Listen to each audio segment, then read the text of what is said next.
गिफ्टहरु हाम्रो चाहिँ बर्थडेको घरमा हैन चिठी आएछ र तिनटा चिठी त यही पढ्नुपर्छ हो त यस्तो चिठी आएछ म त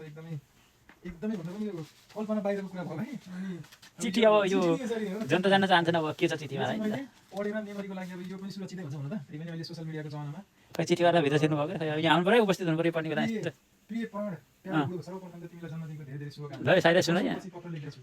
त्यही पनि हातले कलमको सहारा लिएर मेरो विचारमा सायरी कविता गजल बाहेक तिमीलाई पहिलो पत्र जस्तो लाग्छ एक जमाना थियो हामी सबै आफ्नो भावनाहरू यसरी नै कलम र कापीको सहायता कमला यहाँ भित्र आउनु न यहाँ बाहिर आउनु अहिले ती दिनहरू एकादेशको कथा जस्तै लाग्छ मलाई तिम्रो विशेष दिनहरू कुनै न कुनै आइडिया बाहिर बनाउन मन लाग्छ एक एकदम रहेछ एकदम विशेष यसपालि यो मोबाइल मेसेन्जर लगायत दुनियाँ सामाजिक सञ्जाल त्यसमाथि पनि एआईको जमाना यी सबै छाडेर धेरै पछि नराम्रै भए पनि आफ्नै हातले कोरेका अक्षर उपहार दिन मन लाग्यो तिमीलाई हेर दङ्ग परेको मान्छेहरू तिमीलाई भेटेको लगभग 27 वर्ष भयो बालापनको ढुँडे घमण्डी जिद्दी त्यो भुन्टे अरे र अहिलेको दुवै जिम्मेवारी बोकेको श्रवण दुवैलाई म राम्रोसँग चिन्छु बच्चैदेखि कुनै न कुनै जिम्मेवारी बोकेको जिम्मेवारी बोध भएर होला असाध्यै बुझ कि अनि जिम्मेवार छौ तिमी तिम्रो हरेक दुःख हरेक सुख अनि खुसी देखेको छु मैले मैले कति त सँगसँगै बाँडेका पनि छौँ रे तर केही समय यतादेखि खै किन हो दुःख अप्ठ्यारा जति तिमी आफैले मात्र बोकेको छौ बस तिम्रो खुसी बाँड्न मात्रै हामी छौँ निकै चलाक निकै बाटो बनेर तिमी पनि त्यही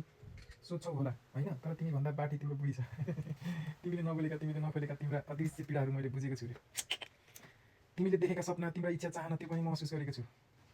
बुढा भएका बामा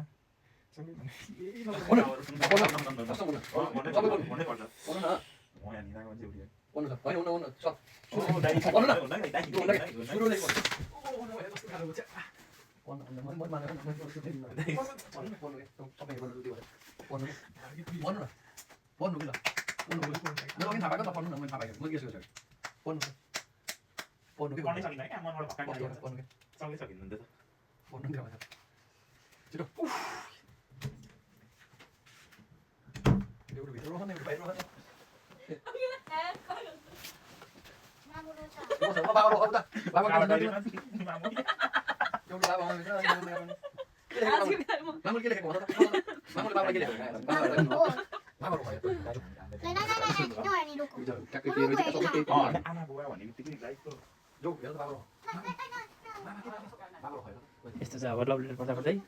एकजना टोइलेटभित्र लभ लेटर यहाँ कन्टिन्यू छ होइन हामीले पढाउँ कि कसो गरौँ है गाइजहरू यार यहाँ अझै एक पेन्डा बाँकी नै थियो